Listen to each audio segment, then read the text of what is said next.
Alhamdulillah, wa salatu wa salam ala rasulillahi sallallahu alayhi wa sallam. Allahumma la ilma lana illa ma 'allamtana innaka antal alimul hakim. Amma ba'd, nous allons poursuivre par la grâce d'Allah subhanahu wa ta'ala avec le livre A'lam as-Sunnah al-Manshura, les 200 questions-réponses de Al-Hafiz al-Hakami. La question numéro 50, n'est-ce pas?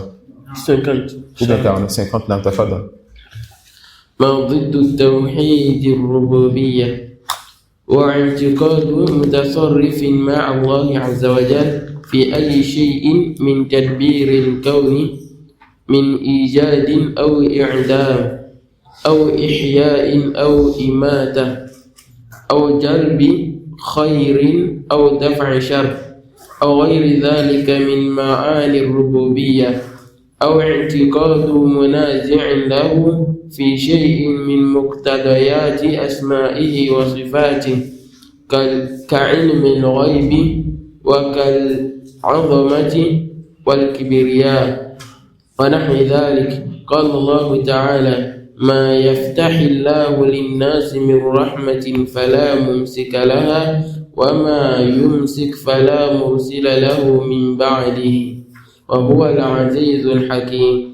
يا أيها الناس اذكروا نعمة الله عليكم هل من خالق غير الله يرزقكم من السماء والأرض لا إله إلا هو فأنى تؤفكون. الآيات. وقال تعالى: وإن يمسسك الله بضر فلا كاشف له إلا هو وإن يردك بخير فلا رد لفضله. وقال تعالى: قل أفرأيتم ما تدعون من دون الله إن أرادني الله بضر هل هن كاشفات ضره أو أرادني برحمة هل هن ممسكات رحمته قل حسبي الله عليه يتوكل المتوكلون. وقال تبارك وتعالى: وعنده مفاتح الغيب لا يعلمها إلا هو. وقال تعالى: قل لا يعلم من في السماوات والأرض الغيب إلا الله. وقال تعالى: ولا يحيطون بشيء من علمه إلا بما شاء.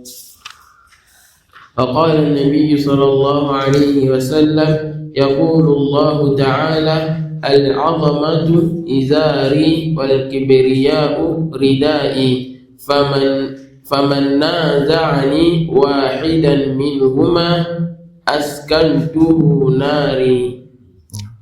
وهو في الصحيح. L'auteur dit Ma'bid Tawhid Rububiyya.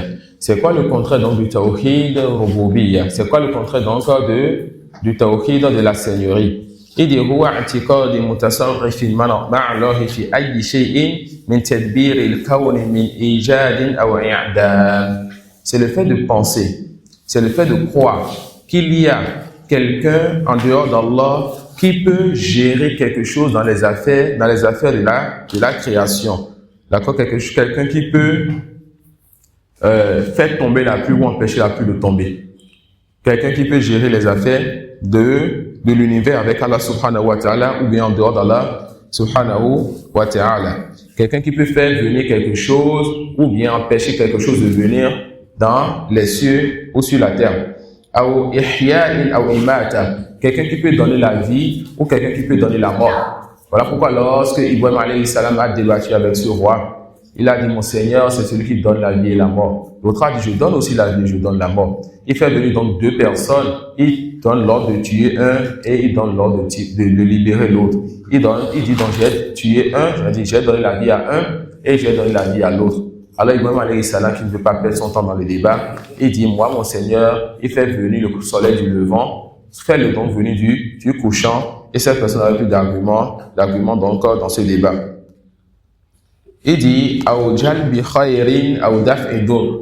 Allah subhanahu wa ta'ala, c'est lui notre Seigneur, celui-là qui fait venir le bien, subhanahu wa ta'ala, jalbi khayrin aw daf'i dur, ou bien celui qui repousse le mal. C'est Allah qui fait venir le bien et c'est Allah qui repousse le mal. Aw ghayri dhalika min ma'ani rububiyya, et autre que cela parmi parmi ce qui renferme le sens de la seigneurie, accorder la subsistance et tout ce qui va dans ce sens. الاعتقاد منازع له في شيء من مقتضيات أسمائه وصفاته. Ou bien le fait de penser que quelqu'un est associé avec Allah dans ce qui résulte ou bien ce qu'on comprend du sens des attributs d'Allah et de ses noms. On a le nom qui renferme, qui indique le Seigneur et qui renferme un attribut. Et on a l'attribut qui a un sens. Cet attribut résulte de lui certaines choses. L'auteur te dit par exemple,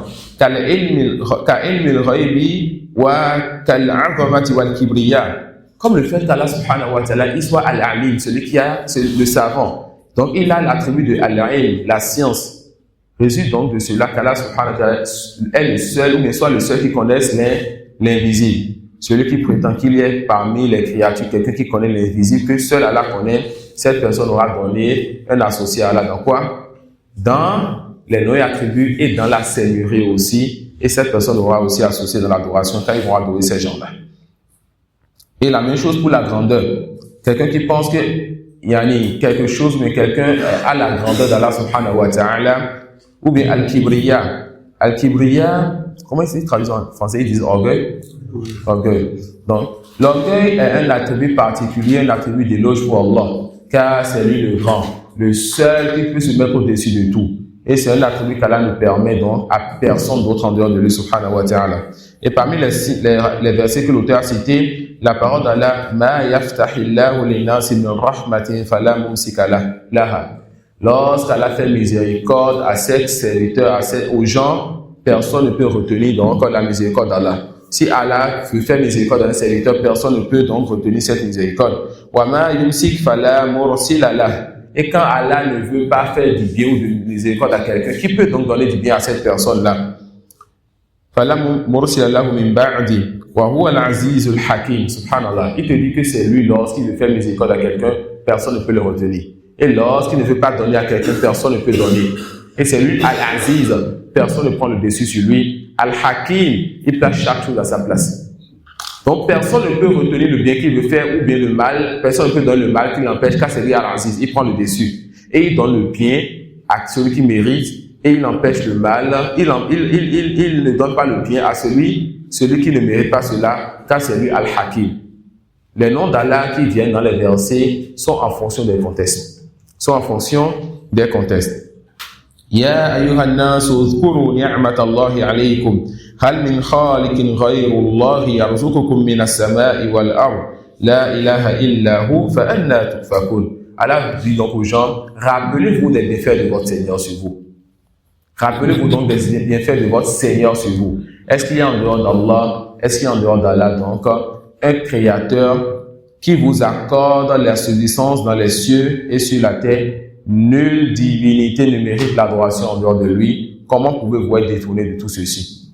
Comment pouvez-vous être détourné du fait de savoir que c'est lui qui a créé, qui accorde la subsistance? C'est lui qui accorde le bien, qui repousse le mal. Ensuite, vous allez adorer autre que le subhanahu wa ta'ala. Le verset a parlé que de la seigneurie et a fini par le fait que c'est ce Seigneur qui mérite l'adoration, lui seul sans associé. Allah dit, wa in yamsaska Allahu bidurrin fala kashifa lahu illa hu. Wa in yuridka bi khayrin fala radda li fadli. Donc toujours dans le même sens. Si Allah t'atteint d'un malheur, personne ne peut enlever ce malheur. Ne va pas chez un féticheur, ni un chien devin, ou autre que cela. Et si Allah te veut un bien, personne ne peut repousser le bien qu'Allah subhanahu wa ta'ala te veut. قل أفرأيتم ما تدعون من دون الله إن أرادني الله بضر هل هن كاشفات ضره أو أرادني برحمة هل هن ممسكات رحمته قل حسبي الله عليه يتوكل المتوكلون. Dis donc, voyez-vous donc ceux que vous invoquez en dehors d'Allah et tout ce qui est adoré est en dehors et en dessous d'Allah. Voyez-vous donc ceux que vous invoquez en dehors d'Allah. Si Allah me voulait donc, ou bien si Allah voulait me toucher d'un mal, est-ce que ces choses-là pourraient retenir le mal ou bien repousser le mal qu'Allah m'a prédestiné? Et si Allah me voulait donc une part de sa miséricorde, est-ce que ces choses-là pourraient retenir donc ce qu'Allah veut m'accorder comme miséricorde? Dis, Allah me suffit. Dis, Allah me suffit. C'est en lui que place la confiance ceux-là qui placent la confiance en leur Seigneur. Et la parole d'Allah wa indahu mafatihul ghaybi la ya'lamuha illa hu. C'est Allah subhanahu wa ta'ala qui détient les clés de l'invisible. Et personne ne connaît l'invisible mutlaq, l'invisible absolu, si ce n'est lui subhanahu wa ta'ala. Toute personne qui ira chez un devin, chez un sorcier, un marabout, un alpha ou autre, pour chercher une part de cet invisible, est tombée dans le shirk. Est tombée dans quoi? Dans le shirk. Et j'ai appris qu'il y a par rapport certains imams qui font une sorte de réunion chaque début d'année et qu'ils auraient un livre pour prétendre, un peu comme les poétistes le font, pour prétendre connaître l'avenir de l'année. Il y a un truc comme ça qui se passe à part, n'est-ce pas? Chaque début de Muharram, les imams qui se réunissent pour prétendre connaître l'avenir de l'année qui vient, n'est-ce pas? Ça se passe ici aussi. Et Allah subhanahu wa ta'ala dit Qul la ya'lamu man fi samawati wal ardi al-ghayba illa Allah. Allah dit quoi? Dit personne parmi les gens des cieux, même les anges et de la terre ne connaissent l'invisible si ce n'est Allah. Ces imams cherchent quoi alors? Ils cherchent quoi alors? Ça peut aller augmenter donc la preuve sur eux, chauffer leur corps pour être parmi les combustibles de l'enfer, qui revient donc, qui craignent le Seigneur subhanahu wa ta'ala. Et Allah subhanahu wa ta'ala dit wa la yuhituna bi shay'in min ilmihi illa bima sha. Personne n'englobe donc la science d'Allah, personne n'arrive à connaître tout ce qu'Allah sait, ou personne n'arrive à savoir toute chose sur Allah subhanahu wa ta'ala. Et il a rapporté le hadith qui est venu dans le recueil authentique où le prophète sallallahu alayhi wa sallam dit que Allah subhanahu wa ta'ala dit quoi? Al-'azamatu izari wal-kibriya'u ridai. Al-izar, je pense c'est ce qu'on met en bas, et al-rida, c'est ce qu'on met en haut si je ne m'abuse. Al-muhim, Allah subhanahu wa ta'ala dans ce hadith montre quoi? Que la grandeur et l'orgueil sont deux choses qui lui sont particulières. C'est des choses qui sont particulières. Donc Allah subhanahu wa ta'ala, celui qui va donc tirer ces choses avec lui, Allah subhanahu wa ta'ala dit quoi? Qu'il va faire de cette personne un habitant de son feu. D'accord? Un habitant de son feu. Moussa. ما توحيد الأسماء والصفات والإيمان بما وصف الله تعالى به نفسه في كتابه ووصفه به رسوله صلى الله عليه وسلم من الأسماء الحسنى والصفات العلى وإمرارها كما جاءت بلا كيف كما جمع الله تعالى بين إثباتها ونفي التكييف عنها في كتابه في غير موضع كقوله تعالى يعلم ما بين أيديهم وما خلفهم ولا يحيطون به علما وقوله تعالى ليس كمثله شيء وهو السميع البصير وقوله تعالى لا تدركه الأبصار وهو يدرك الأبصار وهو اللطيف الخبير وغير ذلك. وفي الترمذي عن أبي بن كعب رضي الله عنه أن المشركين قالوا لرسول الله صلى الله عليه وسلم يعني لما ذكر آلهتهم انصب لنا ربك فأنزل الله تعالى قل هو الله أحد الله الصمد والصمد الذي لم يلد ولم يولد لأنه ليس شيء يولد إلا سيموت وليس شيء يموت إلا سيورث وإن الله تعالى لا يموت ولا يورث ولم يكن له كفوا أحد قال لم يكن له شبيه ولا عديل وليس كمثله شيء. Non. Ensuite, on te dit Ma tawhidul asma'i was sifat. C'est quoi le tawhid des noms et des attributs? C'est quoi le tawhid? C'est quoi le tawhid des noms et des attributs? Il dit هو الإيمان بما وصف الله تعالى به نفسه في كتابه ووصفه به رسوله صلى الله عليه وسلم. Il s'agit du fait de croire à ce qu'Allah s'est attribué à lui-même dans son livre et de croire à ce que le prophète sallallahu alayhi wa sallam a donné comme caractéristique et attribué à son Seigneur dans la sunna authentique. min al-asma'i al-husna wa sifat al-ula, que ce soit parmi les plus beaux noms ou bien les attributs de notre Seigneur. Wa imraruha kama ja'at bila kayf. Il dit wa imraruha kama ja'at bila kayf. Je pensais, j'ai oublié que ce thème était venu dans ce livre. Prêtez attention les frères. On revient encore sur le chapitre des noms et attributs. Et j'ai besoin de votre concentration. Car là, on va voir un sujet important. Vous vous rappelez, Ahl Sunnah a 3 comportements vis-à-vis des noms et attributs. Quand c'est l'affirmation, quand c'est l'information, et quand il n'y a pas de test. Qu'est-ce qu'on fait quand les tests affirment un nom et un attribut? Qu'est-ce qu'on fait quand les tests infirment un nom et un attribut? Et qu'est-ce qu'on fait quand les tests ne disent rien? Lorsqu'on affirme, on affirme en prêtant attention à 4 points. C'est quoi ces 4 points-là? On évite le tahrif, le ta'til, le tamthil, le takyif. On évite le ta'til, le tamthil, le takyif et le tamthil. Le ta'til, le tamthil, le takyif et le tahrif. On a compris le sens de ces 4 choses. Qui a encore des problèmes avec ces niveaux-là? Ça peut aller. Parmi les groupes, on a dit qu'il y a les mu'awwila.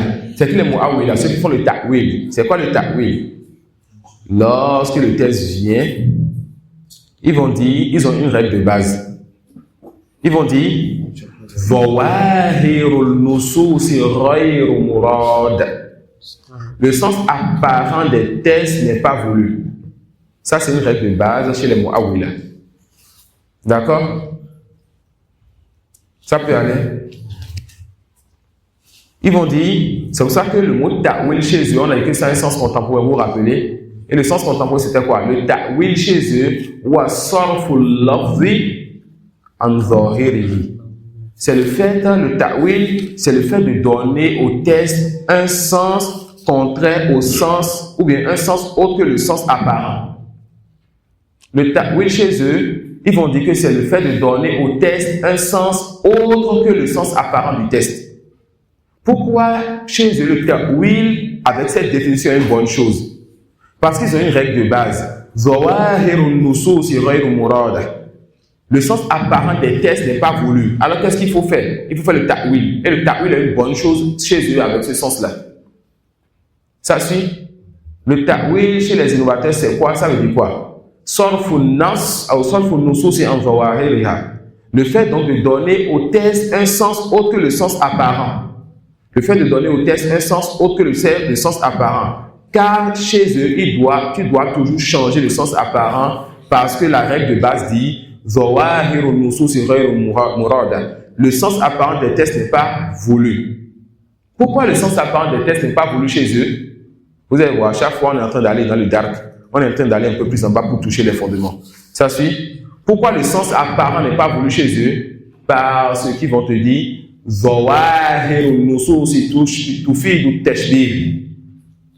le sens apparent des textes, cela laisse comprendre qu'Allah ressemble à cette créature. Le sens apparent des textes, cela laisse comprendre qu'Allah ressemble à quoi? À sa créature. Ça suit? On a compris? Donc ils vont te dire on va maintenant commencer par les bases.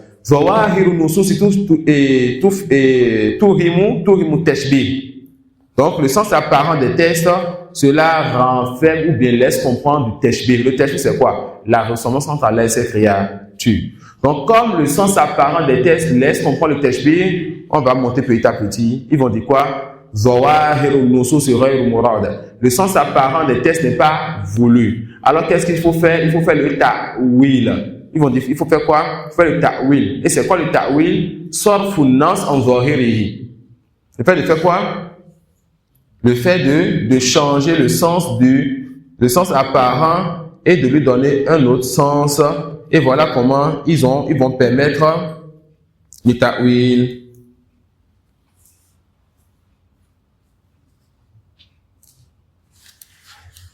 Ça peut aller. On a compris ce qu'on a dit juste ici.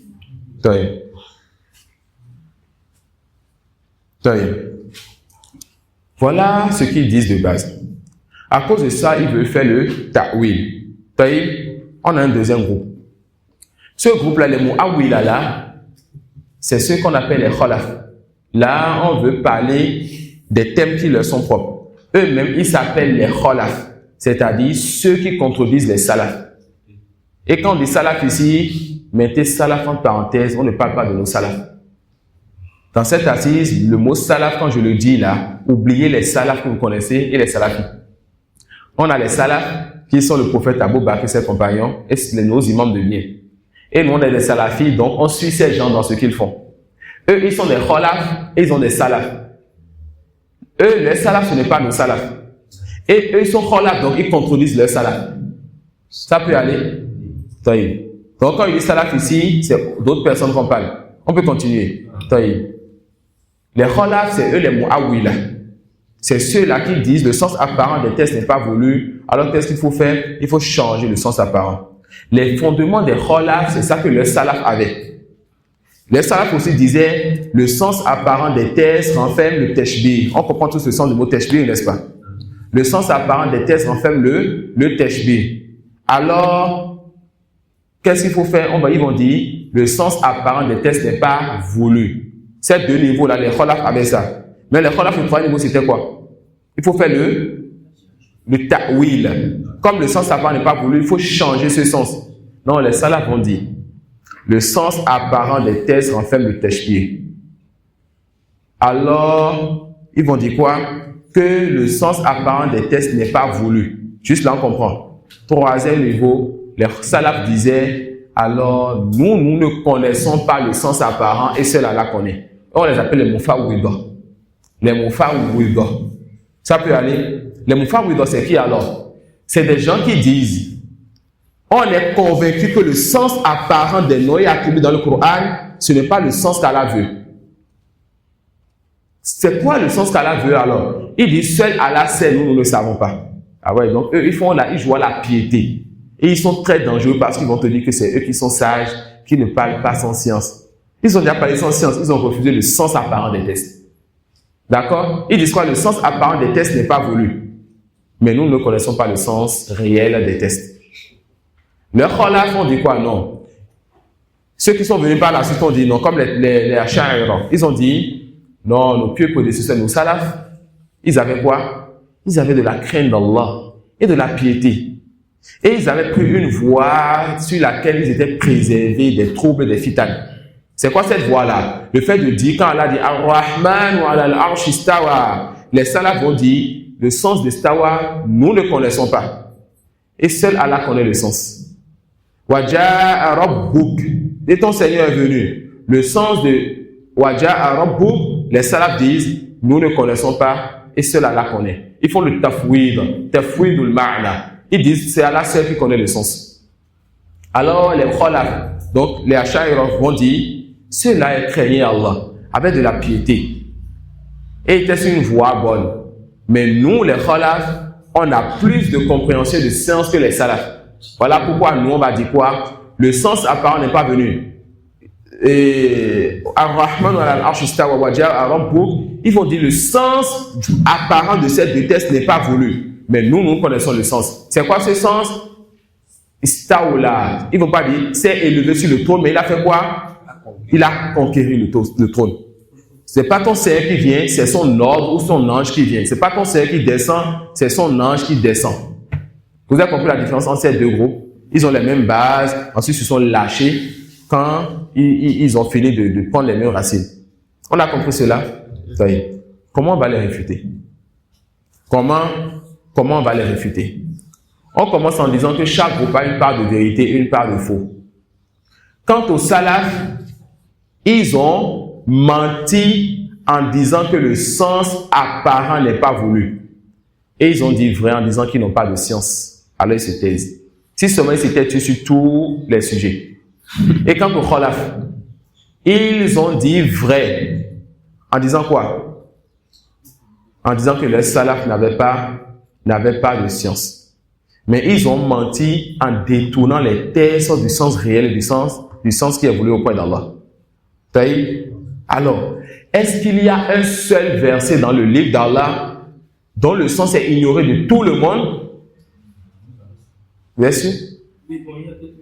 Comme vous avez été piégé. J'ai dit un seul verset où le sens Alif Lam Mim, c'est une phrase ou bien c'est des huruf, c'est des lettres. Est-ce que les lettres ont des sens? Si quelqu'un me dit Alif Lam Mim, c'est quoi dans son sens? Je dis A, B, C, D, c'est quoi son sens? Les lettres, on appelle ça huruf mabna. C'est des lettres qu'on prend pour construire. Ce n'est pas huruf ma'na. Ce n'est pas des lettres qui ont donné des mots, des phrases qui ont un sens. Ça suit? Donc il n'y a pas un seul verset dans le livre d'Allah dont le sens n'est pas connu. Tous les versets, le sens est connu. Ça fait un. Ça peut aller. Et si vous voulez Alif Lam Mim, on ne demande pas le sens, mais on demande la sagesse. Alif Lam Mim, on ne demande pas le sens, mais on demande quoi? On demande la sagesse. Alors, du 1, il n'y a pas un seul verset dans le livre d'Allah dont le sens est inconnu. 2, Mujahid, l'élève de Ibn Mas'ud, si je ne m'abuse. Il a lu le Coran plusieurs fois sur son cheikh et il arrêtait sur chaque verset et lui demandait le sens de ce verset. Ça peut aller. Il arrêtait sur chaque verset et lui demandait le sens de ce verset.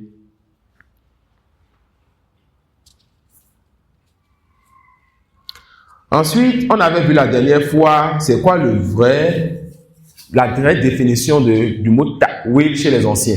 Et qu'il était interdit d'utiliser le mot ta'wil contemporain, le sens contemporain pour expliquer le sens ancien. Vous vous rappelez? On avait dit que le mot ta'wil avait deux sens. Qui s'en souvient? On a dit que le mot ta'wil avait deux sens. Qui s'en souvient?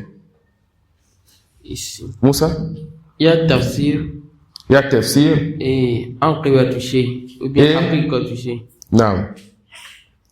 Et haqiqatu shay, la réalité donc de quelque chose.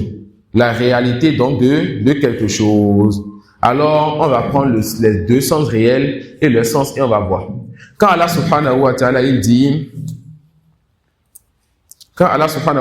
dit هو الذي أنزل عليك الكتاب منه آيات محكمات هن أم الكتاب وأخر متشابهات فأما الذين في قلوبهم زيغ فيتبعون ما تشابه منه ابتغاء الفتنة وابتغاء تأويله إذ وما يعلم تأويله إلا الله والراسخون في العلم يقولون آمنا به كل من عند ربنا وما يذكر إلا أولو الألباب. Sur les sept traditions, Allah subhanahu wa ta'ala dit, c'est lui qui a fait descendre sur toi le livre.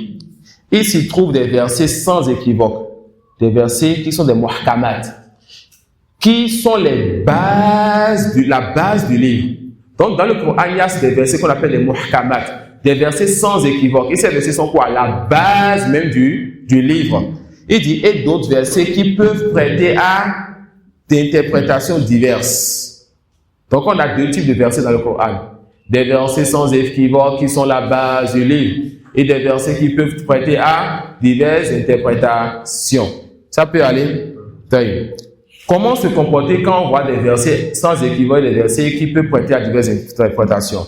Les gens donc qui ont au cœur une inclinaison vers l'égarement mettent l'accent sur les versets à équivoque. Les innovateurs, ceux qui ont une maladie que les hypocrites et autres, c'est quoi les versets qui les intéressent le plus? C'est quoi les versets qu'ils amènent dans leurs échanges, leurs cours et leurs débats? Les versets qui peuvent prêter à diverses interprétations. Alors que les gens de la vérité, les gens de la sunna, qu'est-ce qu'ils font? Ils ont d'abord la base, c'est les versets qui sont les muhkamat, sans équivoque. Le sens est connu, c'est clair. Mais quand ils voient les versets qui prêtent à interprétations diverses, ils vont ramener ces versets-là aux versets qui sont des muhkamat afin que le sens soit un. Ça suit.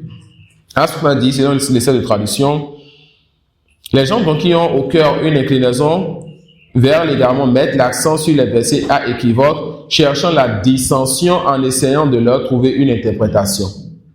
Maintenant, Allah va dire comment il faut se comporter. Il dit, alors que nul n'en connaît l'interprétation à part Allah. Eux, ils vont donner un des deux tafsirs.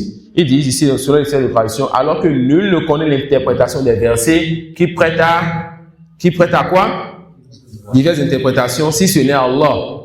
Mais ceux qui sont bien enracinés dans la science disent, nous y croyons, tout est de la part de notre Seigneur jusqu'à la fin du verset. Ce verset, les savants donnent deux explications. Ça suit. Allah subhanahu wa ta'ala dit, en parlant des versets qui prêtent à diverses interprétations, wa ma ya'lamu ta'wilahu illa Allah. Et là, il y a le waqf. D'accord? Ça peut aller. Ne connaît donc le ta'wil. Et le ta'wil a deux sens vrais. Parmi ces sens, le tafsir, le sens. Donc, ils vont te dire ici, ne connaît donc le sens de ces versets si ce n'est Allah. Je connais le sens de ces versets si ce n'est Allah. Mais ça, on dit non. Ce qui est voulu ici, on va prendre le waqf et enlever le waqf. Et pour chaque comportement, on met un mot. Le ta'wil a deux sens. Le sens, c'est-à-dire le tafsir, et le deuxième sens, c'est quoi? La réalité de quelque chose.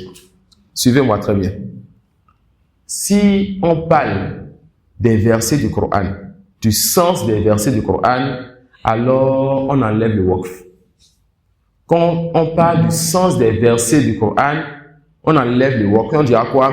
Wa ma ya'lamu ta'wilahu illa Allah wa rasikhuna fil ilm. Ne connaît le tafsir des versets, le sens des versets, si ce n'est Allah ainsi que ceux qui sont racinés dans la science. Et Ibn Abbas disait Anna mina rasikhina fil ilm, qui fait partie de ceux qui sont enracinés dans la science et qui connaissent donc le sens de tous les versets du Coran. Ça peut aller. Donc quand on parle du sens des versets, on va utiliser quoi? On va enlever le waqf.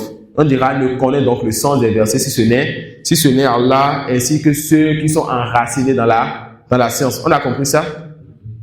Le deuxième sens de ta'wil, c'est quoi? La réalité de quelque chose. Quand on va amener ce sens de ta'wil, on amène le waqf. On va dire wa ma ya'lamu ta'wilahu illa Allah. On s'arrête. Ensuite, on continue le verset en disant wa rasikhuna fil ilmi yaquluna amanna bihi kullu min indi rabbina. Et ceux qui sont enracinés dans la science disent nous croyons donc à tout ceci, tout vient de la part de notre Seigneur. Alors, qu'est-ce qui est voulu par la réalité des choses ici? Lorsqu'on dit aux musulmans, aux croyants, aux savants, à ceux qui sont enracinés dans la science, quand on va lui dire qu'il y a au paradis des vignes, il va revenir à ce verset et dit, ne connaît le sens de la phrase « il y a au paradis des vignes » qu'Allah et ceux qui sont enracinés dans la science. Maintenant, le comment de ces vignes, comment seront ces vignes, comment seront les maisons au paradis, comment seront les ruisseaux au paradis, comment seront les femmes du paradis, comment sera le comment des choses du paradis, la réalité du paradis. Est-ce que quelqu'un connaît ça parmi les savants? Alors ils vont faire le waqf. Ne connaît donc la réalité de ce qu'on nous a décrit du paradis si ce n'est Allah. Et les gens enracinés dans la science disent quoi? Ces versets qui sont venus, tout le sang et tout cela vient d'Allah et nous y croyons. Vous avez compris? Vous avez compris? Taïb. Ar-Rahmanu ala al-arsh istawa. Le tout miséricordieux s'est élevé sur son trône. Le sens est compris. Alors on dira, ne comprend le sens de Ar-Rahmanu ala al-arsh istawa si ce n'est qu'Allah et ceux qui sont enracinés dans la science. Taïb. Comment il a fait l'istiwa? On fait le waqf. Ne connaît le comment qu'Allah. Et les rasikhun, ceux qui sont enracinés dans la science disent, tout ceci vient d'Allah, nous y croyons. Vous avez compris? Mais eux, ils vont dire quoi? Eux, ils vont dire, le mot ta'wil va amener un sens contemporain pour ramener donc dans le passé, pour amener ça dans les textes religieux, et dire, non. Allah ne peut pas faire l'istiwa. Allah ne peut pas ressembler à cette créature. Alors nous allons dire que wa ma ya'lamu ta'wilahu ne connaît le sens de la istiwa si ce n'est qu'Allah. Ça, c'est les salafs. Ne connaît le sens de istiwa si ce n'est qu'Allah. Et nous disons, nous croyons tout cela, nous délaissons le sens. Ça peut aller. Non, les contemporains vont dire quoi? Le sens de istiwa renferme le tashbih. Alors, on va faire quoi? Le ta'wil qui est venu dans ce verset, selon eux, nous allons refuser ce sens-là et donner un nouveau sens. Voilà comment ils ont amené le ta'wil dans notre religion et comment ils ont amené le tafwid qui est encore plus dangereux dans notre religion. Et le tafwid a trompé beaucoup de nos grands imams. Je vais taire les noms dans ce type d'assises pour le moment. Et ça peut nous venir en son temps. Ça peut aller. On a certains de nos grands imams, qui sont tombés dans le tafwid et ce pourquoi ils sont tombés dedans, les esprits qu'ils ont, cela s'étudiera dans le mandrage en son temps, Inch'Allah. Vous avez compris?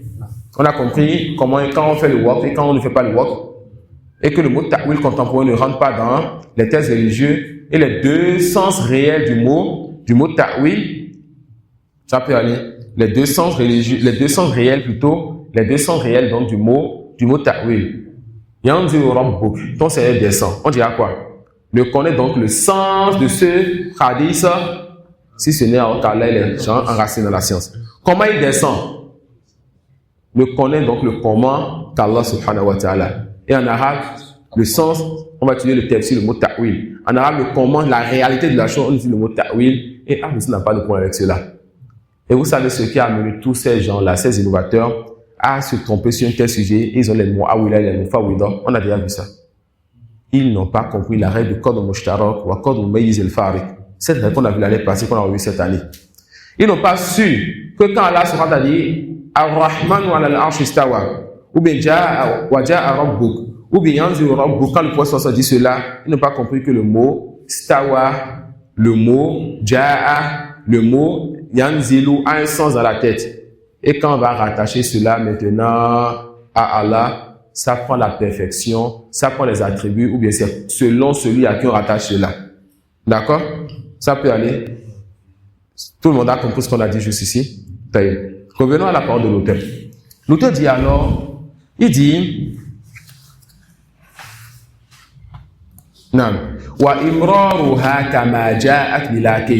nous affirmons ce qu'Allah il a affirmé pour lui-même. Et ce que le prophète sallallahu alayhi wa sallam a affirmé pour son Seigneur, c'est ça qu'on appelle istitrad.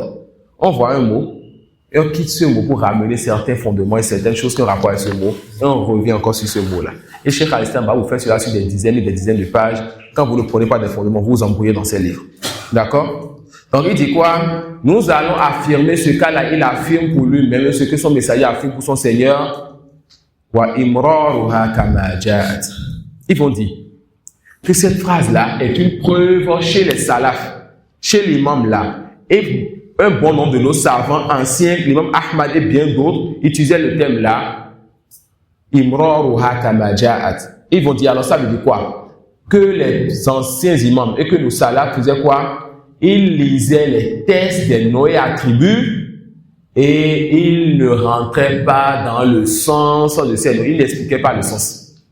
Imraruha kama ja'at, ils disent que les savants, les imams faisaient quoi? Ils récitaient dans ces textes des noms et attributs comme cela est venu.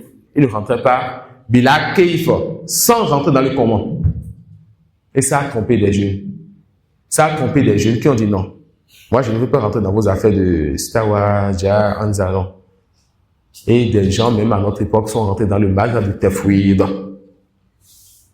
Ça peut aller à cause de cette phrase que tu vas voir dans l'Um'at al-I'tiqad de Ibn Qudama, qui est un ancien. Tu vas voir ça dans les livres des paroles de l'imam Ahmad et bien d'autres. Donc, ils vont dire quoi? Donc, le salaf à nous aussi était quoi? Des mufawwida. Ils ne rentraient pas dans le sens des attributs. Est-ce que ça, c'est correct? La phrase là, tant que nos savants l'ont dit, c'est que le sens n'est pas ce que vous avez compris. Dans la langue arabe, le mot imrar ne veut pas dire tout simplement lire. Ça veut dire isbat. Ça peut aller amar rocher asbatahu, confirmer la chose, affirmer la chose. Donc, qu'est-ce que les salafs ne disent pas? Imraruha kama ja'at.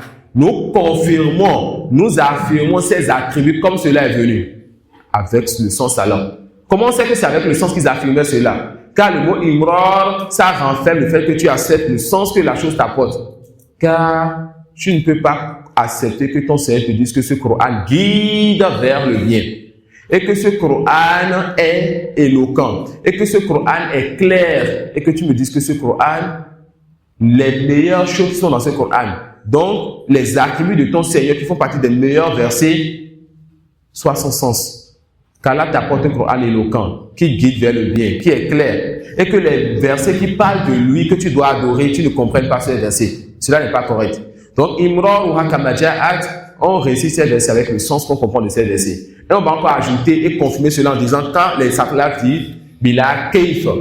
Quand tu refuses, yani bila kayf, ils disent, nous allons faire l'imrar, nous allons affirmer les sens, bila keif, sans rentrer dans le comment. Juste la deuxième partie vient confirmer ce qu'on a dit de la première partie. Vous savez pourquoi?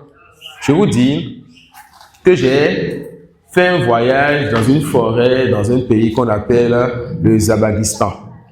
Et dans cette forêt, j'ai vu un oiseau vraiment très bizarre. J'ai vu un oiseau vraiment très bizarre.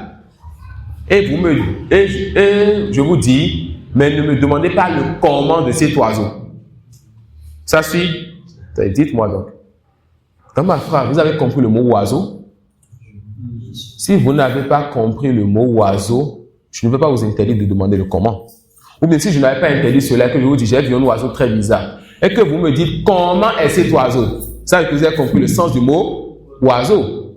Je vous dis, j'ai été dans cette forêt et j'ai vu un titacoma très bizarre. Première question, qu'est-ce qu'un titacoma?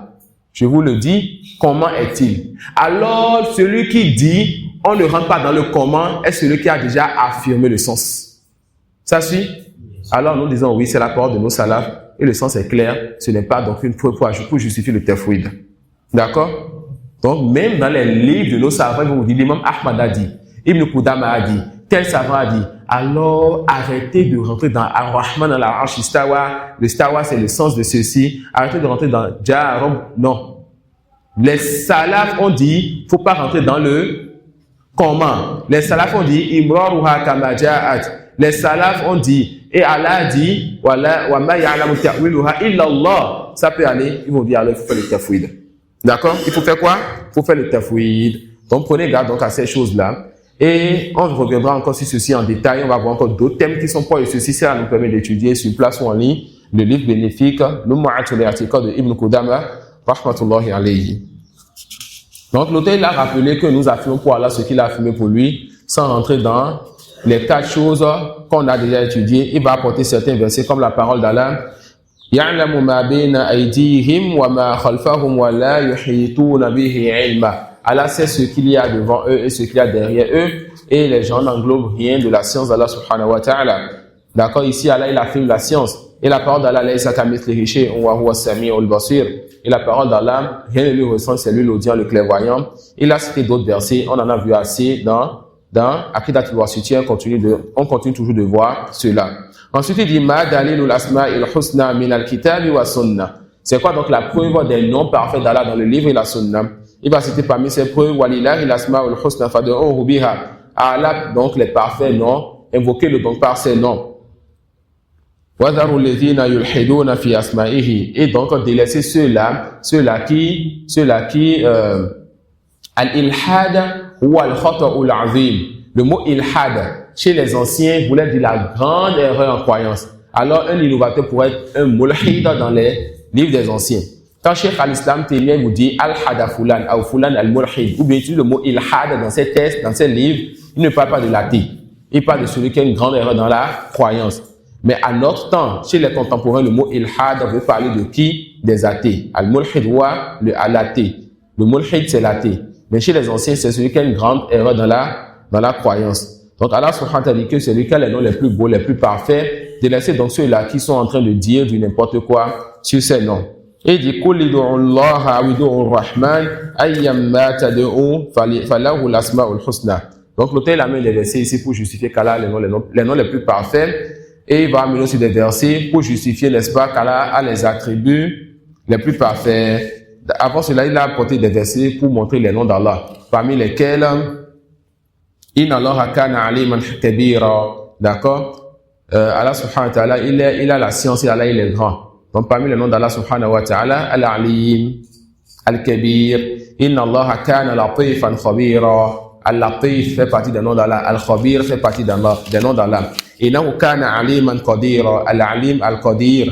Inna Allaha kana sami'an basira, As-Sami' Al-Basir. Il a cité des dizaines de versets pour montrer des noms et des attributs d'Allah subhanahu wa ta'ala dans le Coran.